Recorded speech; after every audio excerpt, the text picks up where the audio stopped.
أما بعد فأعوذ بالله من الشيطان الرجيم بسم الله الرحمن الرحيم إن أولياؤه إلا المتقون ولكن أكثرهم لا يعلمون صدق الله العظيم. نہایت ہی ادب و احترام کے ساتھ بارگاہ رسالت مآب والے رسالت مآب کو ہدیہ درود و سلام و احترام پیش فرمایا. اللہم صلی علی سیدنا و شفیعنا و حبیبنا و مولانا محمد المہدی الوجود والکرم وعلی آلہ الکرام وصحبہ الکریم وآلہ واصحابہ وبارک وسلم. صلاۃ و سلام علیک یا حبیبی یا سیدی یا رسول اللہ صلی اللہ تعالی علیہ وسلم. خطبہ مسنونہ کے بعد جس عظیم الشان آیت پاک کی تلاوت کا شرف حاصل کیا، اللہ رب العزت آیت پاک کی تلاوت قبول فرمائے. تلاوت کردہ آیت مبارکہ کے صفحہ خیر میں ہم تمام لوگوں کے گناہوں کو معاف فرمائے، ہم سب کے اعمال و عقائد و ایمان کی حفاظت اور اصلاح فرمائے، ہم سب کو حق بولنے، حق کی تلقین کرنے اور اس پر عمل کرنے کی توفیق نصیب فرمائے. آمین آمین آمین بجاہ سید المرسلین علیہ التحیۃ و التسلیم. ربیع الآخر کی 11ویں تاریخ ہے. اہل محبت اللہ کے محبوبوں سے محبت کرنے والے، خصوصاً سلطان الاولیاء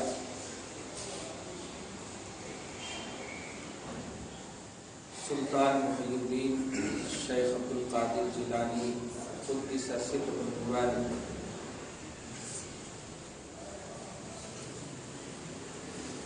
سے ارادت اور عقیدت رکھنے والے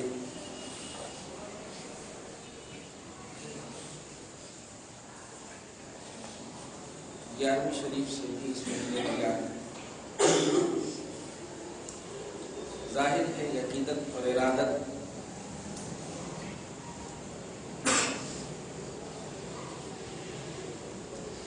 کا دو سطح پر پیش ہوا کرتا ہے. ایک عوامی سطح ہوتی ہے اور ایک علماء کی سطح. عوامی سطح پر اس کو عقیدت اور ارادت کا نام دیا ہے، علماء کی سطح اسے عقیدہ اور مذہب توحید و سنت کا نام دیا. ولایت اللہ کی محبوبیت اور اللہ کی قربت اور اللہ کی بارگاہ سے خصوصی انعام پانے کا نام ہے. ولی ہونا یا ولی کا اظہار کرنا یہ عوامیت کے طور پر عقیدت اور ارادت کا نام دیا جا سکتا ہے، لیکن در حقیقت یہ توحیدی پہلو ہے اور اس میں بھی ولایت اس ذات کو حاصل ہو جو ذات اہل بیت اطہار رسول پاک صلی اللہ علیہ وسلم کے فرزندوں میں سے. اس میں اور بھی عظمتیں اور سعادتیں بڑھ جاتی ہیں. غوث پاک رضی اللہ تعالیٰ عنہ حسنی اور حسینی دونوں سید ہیں. والد گرامی بھی اور والدہ معظمہ دونوں کے شجرہ نسب امام حسن اور امام حسین تک پہنچتے، جس کو کتاب کی دنیا میں نجیب الطرفین کا ہے. دونوں طرف سے شرافت اور نجابت حاصل ہوئی. اس لیے بھی اس ولی کا بڑا مقام ہے.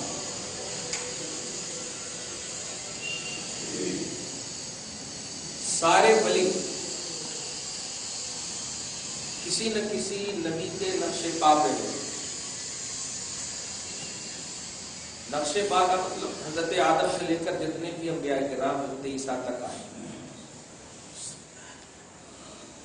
ولیوں کا تعلق یہ ہے کہ کسی نہ کسی نبی کے آئینے میں مظہر بن کر کے تشریف رکھتے ہیں. لیکن سلطان الاولیاء اس لیے بھی ان کا لقب ہے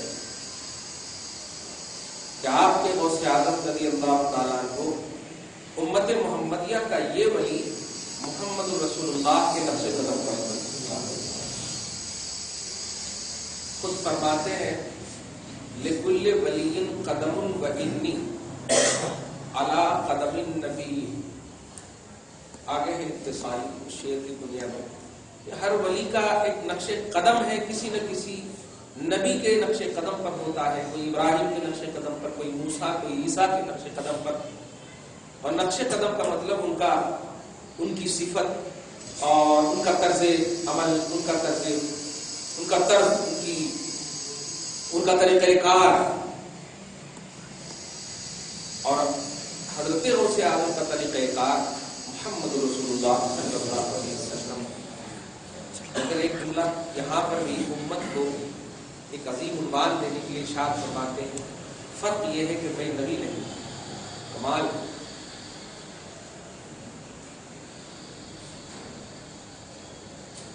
سب سے بڑا وصف جو شیخ عبد القادر جیلانی کا ہے، دھیان دیجیے گا، گزشتہ بھی میں نے اشارتاً کہا اور ہمیشہ کہوں گا، سب سے بڑا وصف حضرت شیخ عبد القادر کا یہ ہے کہ آپ توحید و سنت کے سب سے بڑے علم بردار ہیں. اپنی ولایت میں سب سے بڑے علم بردار.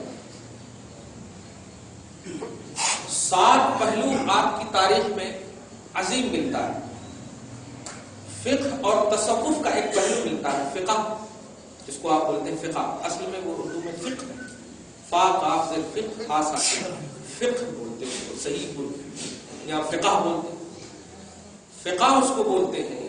بلکہ حدیث بخاری سے آپ سنیے، من یرید اللہ بہ خیرا یفقہہ فی الدین. اللہ پاک جس کے ساتھ خیر کا ارادہ فرماتا ہے اسے فقیہ بناتا ہے، اسے فقہ عطا فرماتا ہے. بخاری کی حدیث. فقہ اس سمجھ کو بولتے ہیں جو قرآن اور حدیث کو سامنے رکھ کر کے جو مسئلہ نکال دے تو اس پر اٹل ہے، اس مسئلے کو بولتے ہیں. اس میں ڈاما ڈول نہ، قرآن اور حدیث مضبوطی سے اس طرح ان کا ازبر ہو کہ اسی ازبر کے نتیجے کا نام فقہ. اب مجتہدین کہیے، اب جو چاہیے کہیے، لیکن حضرت سیدنا عبد القادر جیلانی رضی اللہ تعالیٰ عنہ مسلکی اور مذہبی اعتبار سے حنبلی تھے. لیکن یاد رکھیے وہ امام احمد ابن حنبل جو مرکز ہے حنبلی المسلک کے، اس زمانے میں بڑا شہرا تھا یقیناً مسلکی اور مذہبی اعتبار سے. لیکن ان کے جو حنبلی المسلک کے جو ائمہ ہیں اس کو اور آسان کر دو، جیسے کہ حضرت امام اعظم فقہ حنفی کے تاجدار ہیں، اصل ہے. لیکن ان کے جو شاگردوں میں سے امام ابو یوسف ہیں، امام محمد ہیں، امام ابو جعفر طحاوی ہیں، یہ سب کو دیکھیے تو بڑے بڑے ائمہ ہیں. اب آسانی سمجھ. ایسے ہی حضرت امام احمد ابن حنبل ہیں، بڑے جلیل قدر امام، حنبلی المسلک ہیں. آج کے سعودی عرب کے علماء بھی اپنے آپ کو حنبلی المسلک کہہ رہے ہیں. ان کی فہرست میں، ان کے انڈیکس میں دیگر ائمہ کی جب بات آتی ہے تو کئی حنبلی المسلک امام کے استاذ ہیں عبد القادر جیلانی. سبحان اللہ. جملہ پہ غور کریں اور آسان کر دو فہم کو آپ کے. حضرت امام بخاری رضی اللہ تعالیٰ امیر المومنین فی الحدیث، ان کے استاذ ہیں حضرت امام محمد اور ان کے استاذ ہیں حضرت امام اعظم. اب آپ اس سے اندازہ لگا سکتے ہیں کہ حضرت سیدنا شیخ عبد القادر جیلانی کئی حنبلی المسلک ائمہ کے پیشوا کے، جیسے امام محمد بولتے ہو، امام بخاری امام بول رہے ہیں، تو جن کو امامت کا شرف حاصل ہے اپنے مذہب میں، ان ائمہ کے بھی امام ہیں اور استاذ ہیں حضرت شیخ عبد القادر جیلانی. آپ اس کو سمجھیے. سالانہ فاتحہ کر دینے سے، سالانہ نعرہ لگا دینے سے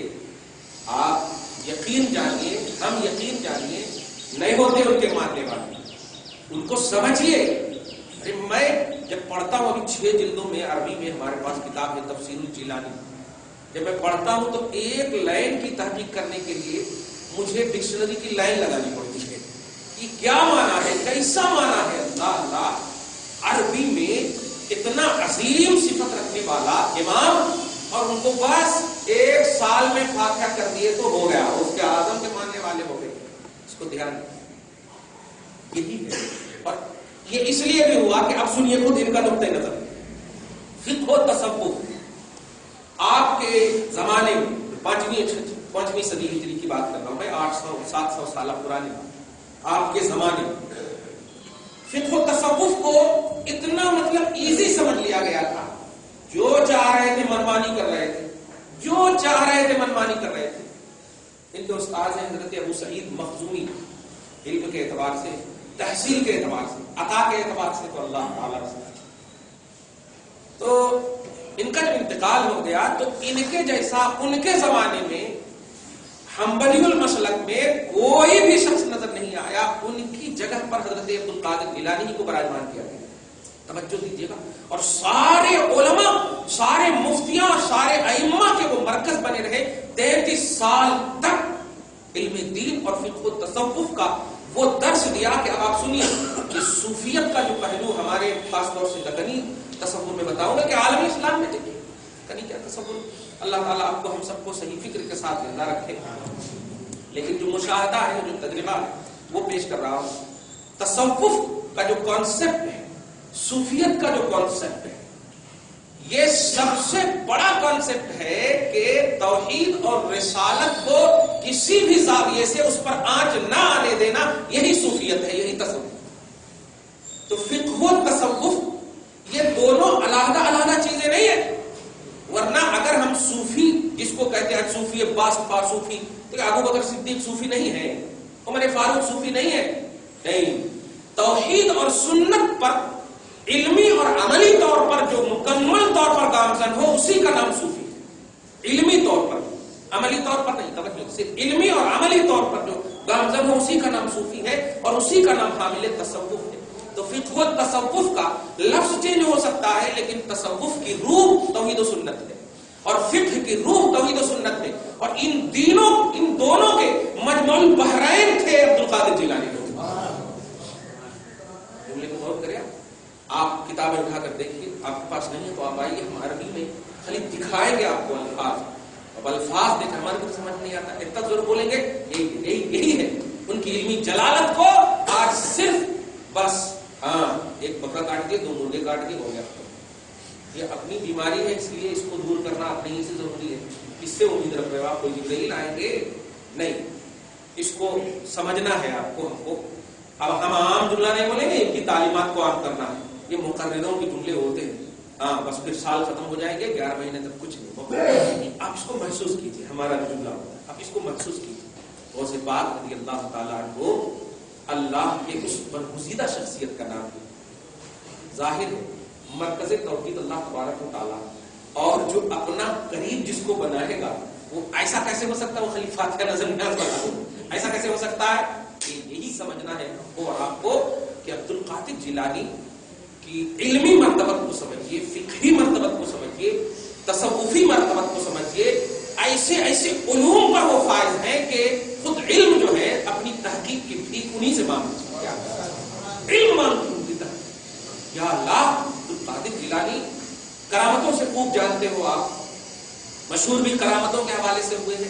لیکن یاد رکھیے کہ ولایت کا جو معیار ہے وہ کرامت نہیں ہے. ولایت کا معیار توحید و سنت ہے. جس کو عام زبان میں بولیے، ولایت کا معیار تقویٰ. ولایت کا معیار، ولایت کی بنیاد، ولی کون بنتا جو سب سے بڑا متقی ہوتا؟ ولی کون ہوتا جو سب سے بڑا موحد اور سب سے بڑا رسالت کو ماننے والا، توحید اور رسالت پر عمل پیرا ہونے والا، اس کا بلیور سب سے بڑا، جتنا اس کا اسٹیٹس اس میں ہوگا اتنی ہی بڑا ولی ہوگا. تو ولایت کرامت نہیں. ایک شخص ہے، اب دیکھیں حضرت جنید بغدادی وغیرہ کو آپ دیکھیں، ان حوالوں سے کوئی کرامت ظاہری طور پر نظر نہیں آتی. بلکہ بڑے بڑے واقعات ہیں ان کرامتوں کے حوالے سے. جیسے دیکھیں آج تو بس نیبوا کاٹ دیے تو بہت بڑے ولی ہو جاتے ہیں. استغفر اللہ. سب سے بڑی ولایت دیکھیے حضرت جنید بغدادی کے پاس ایک شخص 12 سال تک یا کتنے دن تک ان کے پاس رہا, شہرہ سن کر گیا تھا. 250 برس پہلے عبد القادر سے ہے, غوث پاک سے 250 برس پہلے کے ایک دم قرن اولا کے قریب کے. توجہ دیجیے گا, قرن اول کے اتنے دن تک رہا اور شہرہ سنا تھا کہ بہت بڑے باکرامت. اور کیسے باکرامت ہے وہ ایسے ہی حضرت تعویذ دے دیجیے, نماز پڑھنے کو لیجیے تو نہیں ہوتا. اچھا تیرے کو ویسے ہی تعویذ دیتا ہوں کہ تو نمازی بن جا. چل توجہ دیجیے گا. تو یہ 12 سال تک یا جتنے دن تک, بہت دن تک رہے اور ظاہری طور پر کچھ بھی ان کی سمجھ کے اعتبار سے. توجہ دیجیے, ولی کو بھی اپنی سمجھ سے یوز کرتے ہیں, اپنی سمجھ سے یوز کرتے ہیں کہ نہیں جو میں سمجھ کر آیا ہوں وہی ہونا. ارے بابا اتقوا فراست المؤمن فانه ينظر من نور اللہ. اللہ کے ولیوں کی نگاہوں سے بچنا, اس لیے کہ وہ نگاہیں خدا سے دیکھتا ہے. ہاں اتقوا فراست المؤمن فانه ينظر بنور اللہ, اللہ کے نور سے دیکھتا ہے, نورانیت ہوتی ہے ان کی نگاہوں میں. تو یہ جانے ہیں, اور جب جانے لگے تو حضرت جنید بغدادی رضی اللہ تعالیٰ عنہ کہتے ہیں کہ بیچارے بیٹا تم تو بہت اچھے سے ہمارے پاس تھے. نہیں ایسا نہیں ہے. ہاں تمہیں جا طرح سے اللہ کے ولی کے سامنے دیکھیے کیسی سوچ ہے آپ کی. ارے جب آپ اللہ کا ولی مان رہے ہیں ان کو تو سمجھیے کہ وہ روشن ضمیر بھی ہے, وہ سب دھڑکنوں کو محسوس کر رہے ہیں آپ کے, اور آپ ان میں دھوکہ دے رہے ہیں. یہ سب کرنے کا مطلب کیا ہوا کہ آپ اندر میں کچھ اور چھپا رہے ہیں اور کہتے ہیں کچھ اور کر رہے ہیں. وہ کہتے ہیں کیا چاہتے تمہیں, کیوں آئے تھے تم؟ نہیں میں تو آپ کا شہرہ سن کے آیا تھا کہ بہت کرامت ہے آپ کے پاس, مگر میں اتنے دن سے ہوں کچھ بھی کرامت نہیں ہوتا.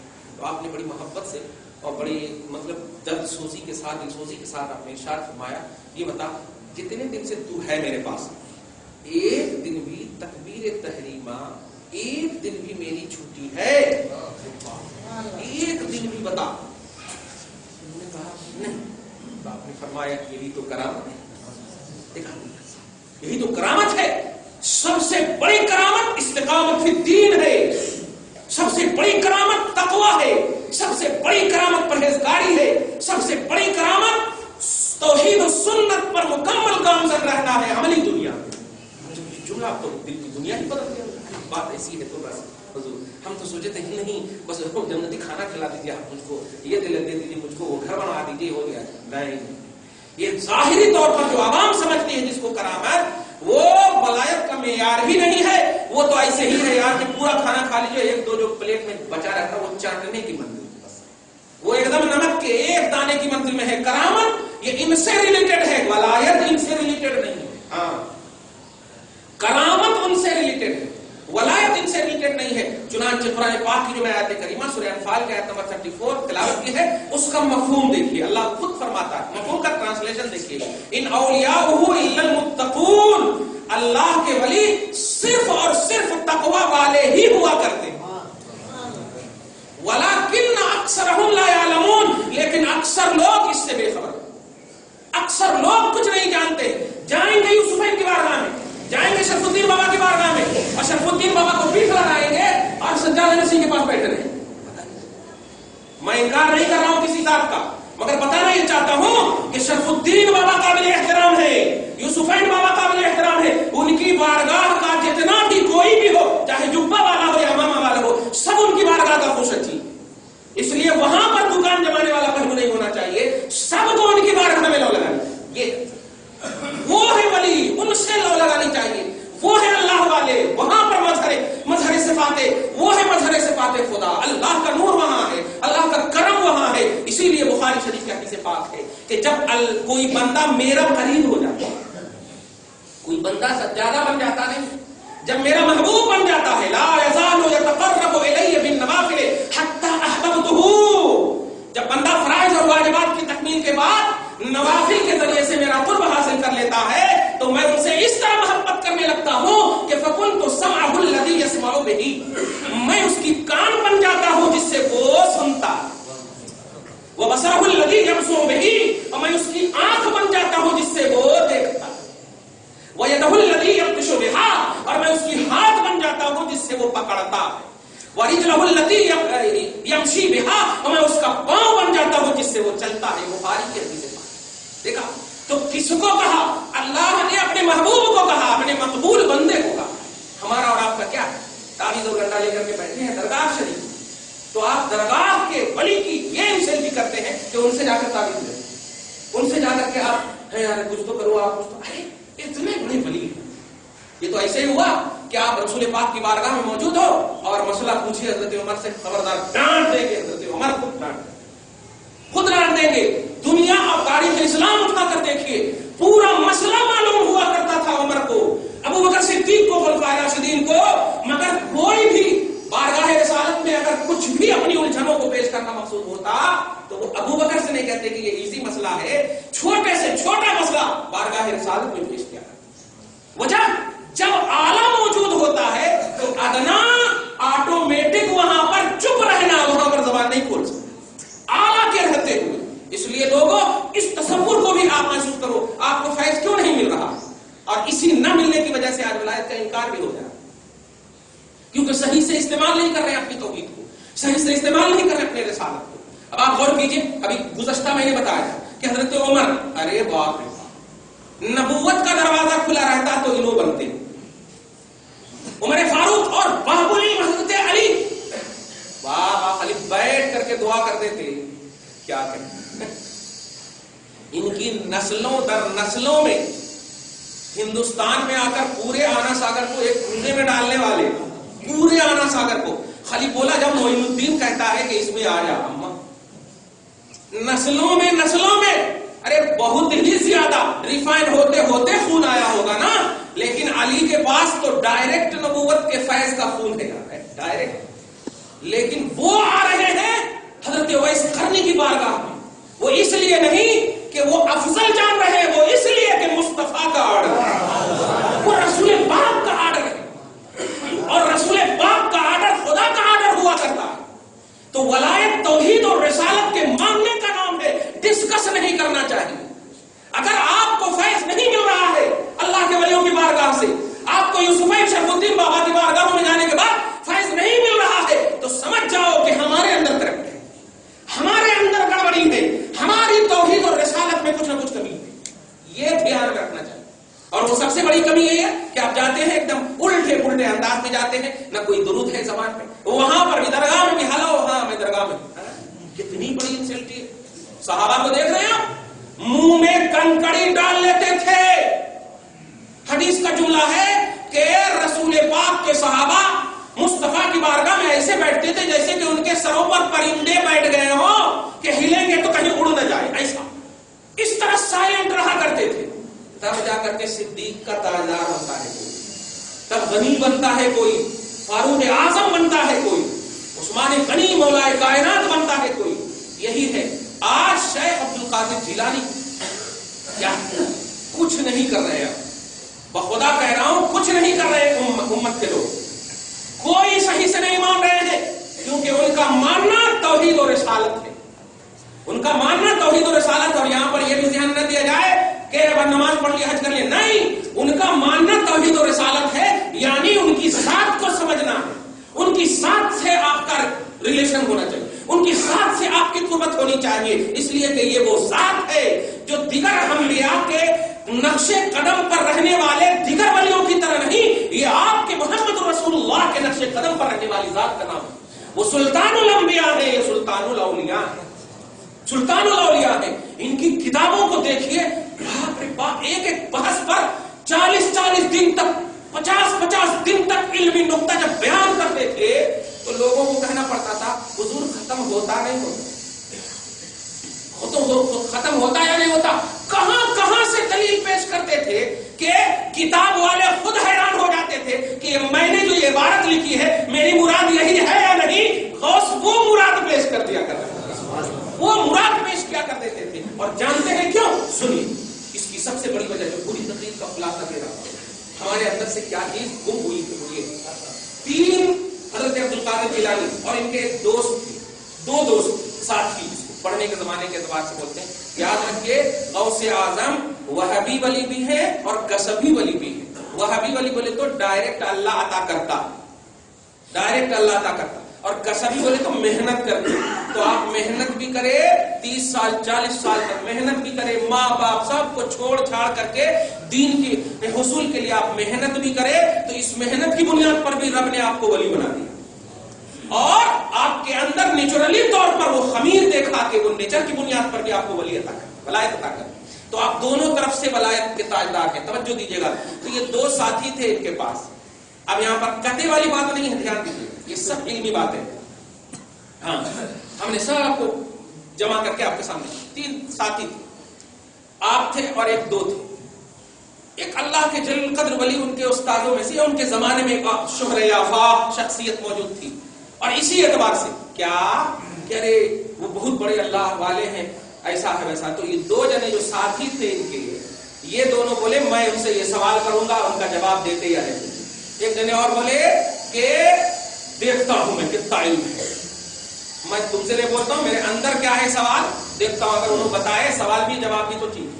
عبد القادر جیلانی نے کہا حالانکہ اپنی جماعت میں 1 نمبر پر ہمیشہ رہنے والے تھے, اپنی جماعت میں ہر زاویے سے 1 نمبر پر رہنے والے تھے. یہ دونوں جب ایسا بولے تو عبد القادر نے کہا نہیں, میں تو جا رہا ہوں بزرگوں سے فیض لینے, میں تو جا رہا ہوں بس فیض لینے, میری نیت یہ ہے. اتنا بول کر تینوں گئے. اور جانے کے بعد یہ پیچھے پیچھے ادب سے جا رہے تھے. جیسے ہی وہ دونوں گئے, اللہ کے وہ ولی جو تھے فوراً پہلے سے بولے اے شخص تیرا سوال یہ ہے اور تو سوچتا میں جواب نہیں دے سکتا, تیرا جواب یہ ہے, چل ادھر بیٹھ. اور اس نے کہا کہ تیرے سینے میں یہ ہے, یہ سوال ہے اور اس کا جواب یہ ہے, تو ادھر بیٹھ. اور عبد القادر کے لیے خود کھڑے ہو کر سینے سے لگا لیا. کہتے ہیں یہ دونوں ناکام, تو ہو گیا کامیاب, تو ہو گیا کامیاب. یہ ہے فیض کا تصور, یہ ہے فیض کی سوچ. پیارے جہاں کہیں بھی آپ جاؤ تو یہ دھیان میں رہو کہ وہ مقام کیسا ہے, وہ کس عظمت کی دربار ہے, وہ کس عظمت کی درگاہ ہے, وہ کس بابرکت درگاہ ہے. اس لیے کہ اللہ کے ولیوں کا تعلق اللہ سے ہوا کرتا ہے, اسی لیے ان کو سمپل ولی نہیں کہا جاتا, ولی اللہ کہا جاتا ہے. ولی اللہ یعنی اللہ کا ولی کہا جاتا ہے. وہ ہوتے تنہا ہے لیکن ظہور جو ہے اللہ کی صفات کا ہوتا ہے. اللہ کی صفات, ان کے مقام کو مقدس کہا جاتا ہے. مقدس یہ قاف دال سین, یہ فرشتوں کی صفت ہے. مطلب وہاں پر فرشتے تانتا لگائے رہتے ہیں, تانتا لگائے رہتے ہیں. صبح و شام ان کی بارگاہوں میں حفاظتی دستہ رہا کرتا ہے, اس شکل میں رہا کرتے ہیں. ہمارا کیا بتائیے تو ہے ایسا؟ ہم ولیوں کی بارگاہ میں ایسے جاتے ہیں نہیں, پر فون سے بات کرنا شروع کر, کہاں سے فیض ملے گا؟ 70 تعویذ بھی دے دیے نا تو 72 تکلیف ہوتی, 69 آرام بھی نہیں ہوتا. کیوں؟ اس لیے کہ جو کوئی بھی اگر صحیح طور پر تعویذ دے یا جو کوئی بھی چھو چھا کرتا ہے, اگر وہ خود عامل ہے, توجہ دیجیے گا, تب تو الحمدللہ اثر ہوگا. نہیں تو قرآن پاک آج آپ دیکھیے کتنے لوگ جلا رہے ہیں, کتنے لوگ کیا کیا کر رہے ہیں. لیکن خدا کی قسم قرآن پاک کا سب سے بڑا معجزہ یہ ہے کہ رب نے اس قرآن کو ہم سب کے سینے میں ڈال دیا. ہم سب کے کتنے لوگوں کے سینوں میں گولیاں مارو گے, کتنے لوگوں کو, ہم لوگوں کو جلاؤ. یہ سب سے بڑا معجزہ ہے. آج کوئی توریت کا حافظ نہیں ملے گا, وہ بھی خدا کا کلام ہے. زبور کا حافظ نہیں ملے گا, وہ بھی خدا کا کلام ہے. جانتے ہو کیوں؟ اس لیے کہ اس قرآن میں اپنے محبوب صلی اللہ علیہ وسلم کی پوری شان موجود ہے. اس قرآن میں پوری شان موجود ہے. اس میں یعنی توریت, انجیل, زبور میں چیدہ چیدہ شان موجود تھی, چیدہ چیدہ منتخب سلیکٹڈ شان موجود تھی. اس قرآن میں آل ان آل شان موجود ہے. اس لیے اللہ نے اپنے حبیب کی شان کو بقاتا کرنے کے لیے امت کے سینوں میں ڈال دیا, امت کے سینوں میں ڈال دیا ہے. چلاؤ کملیش تیواری, جتنا چیخنا ہے چیخو, جتنا چلانا ہے چلاؤ, کچھ نہیں ہوگا. اس لیے کہ میں اس کا محافظ ہوں, شان محمدی کا محافظ میں ہوں. توجہ دیجیے گا. اب جو علمی ایک نقطہ بولنے جا رہا ہوں وہ یہ ہے کہ مصطفیٰ, توجہ دیجیے, مصطفیٰ یہ رب کی شان ہے اور غوث یہ مصطفیٰ کی شان ہے. توجہ دیجیے. رسول اعظم سلطان الانبیاء یہ خدا کی شان ہے. قرآن پاک کا پورا اٹھا کر کے آپ دیکھیے خدا کی شان ہے. بلکہ علمی جملہ بھی سن لیجیے کہ نبوت الوہیت کی شان ہوا کرتی ہے اور ولایت نبوت کی شان ہوا کرتی ہے. کوئی ولی بغیر فیض نبوت کے واسطے سے ہو ہی نہیں سکتا، کوئی دعویٰ نہیں کر سکتا۔ اس انڈیکس میں داخل ہونے کے لیے نبوت کا فیض ضروری ہے، اور نبی بننے کے لیے الوہیت کا فیض ضروری ہے۔ نبوت یہ اللہ کی شان ہوتی ہے، اور ولایت یہ نبوت کی شان ہوا کرتی ہے۔ اسی لیے جب ہم نے دیکھا غوث اعظم رضی اللہ تعالیٰ عنہ کو تو واقع شان مظہر مصطفیٰ نظر آتے ہیں، رسول پاک کی شان کے مظہر عطم نظر آتے ہیں۔ میں پوچھتا ہوں اہل تشیع سے، میں پوچھتا ہوں ان رافضیوں سے کہ یہ اللہ کے مصطفیٰ، اللہ کے نبی کے اولادوں میں سے ہے۔ توجہ دیجیے، ارے تم غیروں کو اگر شیعہ بنا لیتے ہو تو سید کہنا شروع کر دیتے ہو، ہر کہنے لگتے ہو کہ ہم ان کے اولاد ہیں، ہم بیٹے ہیں، ہم یہ ہیں، ہم وہ ہیں۔ تو جو نہیں ہوا کرتا ہے سید، وہ اگر شیعہ بن جائے تو وہ تمہارے نزدیک اولاد رسول، فرزند رسول اور کیا کیا بن جاتا ہے۔ اور یہ تو نیچرلی طور پر حسنی اور حسینی ہے، الحمدللہ حسنی اور حسینی ہے۔ بتا عبد القادر جیلانی کی راگ کیوں نہیں الاپتے؟ بتا حسین حسین کی راگ الاپنے والے اہل تشیع بتائیں یہ رافضی، بتائیں یہ شیعہ عبد القادر جیلانی ان کی بارگاہوں میں نذرانے محبت کے اعتبار سے کیوں نہیں پیش کیے جاتے ہیں؟ بیمار زین العابدین پیش کیے جاتے ہیں، حضرت عباس پیش کیے جاتے ہیں، انتقال کیے ہوئے شخص پیش کیے جاتے ہیں، لیکن یہ عبد القادر کیوں نہیں پیش کیے جاتے ہیں؟ بتا خواجہ غریب نواز کیوں نہیں پیش کیے جاتے ہیں؟ نوٹ کیجئے گا، خالی ان کے 4 شعر لے کر کے شاہ ہست حسین، بادشاہ ہست حسین، دین ہست حسین، دین پناہ ہست حسین، لیکن ان کو کیوں نہیں پیش کرتے؟ غوث پاک کو پیش کیوں نہیں کرتے؟ پیارے سب سے بڑی وجہ یہ ہے کہ ان کے زمانے میں جو برائیاں تھی شریعت پر، جو توحید و سنت پر آنچ آئی ہوئی تھی، یہ تنہ تنہا شان مظہر مصطفیٰ بن کر کے جو بائیکاٹ کیا ہے خارجیوں کا، نوٹ کیجئے گا، جو بائیکاٹ کیا ہے رافضیوں کا، جو بائیکاٹ کیا ہے شریعت کے خلاف قدم اٹھانے والوں کا، ابو بکر کی جو عزت بچائی ہے اور عمر کی جو شان بچائی ہے، عثمان کا جو وقار بحال کیا ہے اور علی کی جو اقتدار کو عطا کی ہے، امت کے سامنے جو علمی طور پر جو کارنامہ پیش کیا ہے، خدا کی قسم ان کے زمانے میں کوئی وقت کا امام بھی ان کا ہم پلہ نہیں ہے، ہم پلہ نہیں ہے۔ تو اگر ان کے کارنامے کو دیکھیں گے تو ان کے کارنامے میں امت کے سب سے بڑے افضل ابو بکر صدیق نظر آتے ہیں، عمر فاروق نظر آتے ہیں۔ یہی وجہ ہے کہ یہ ظالم اولاد رسول ہونے کی بنیاد پر بھی ان کو نہیں مان رہے ہیں، ان کو نہیں مان رہے۔ کیوں؟ ان کے نزدیک حق وہی ہے، ان کے نزدیک توحید و سنت ہے،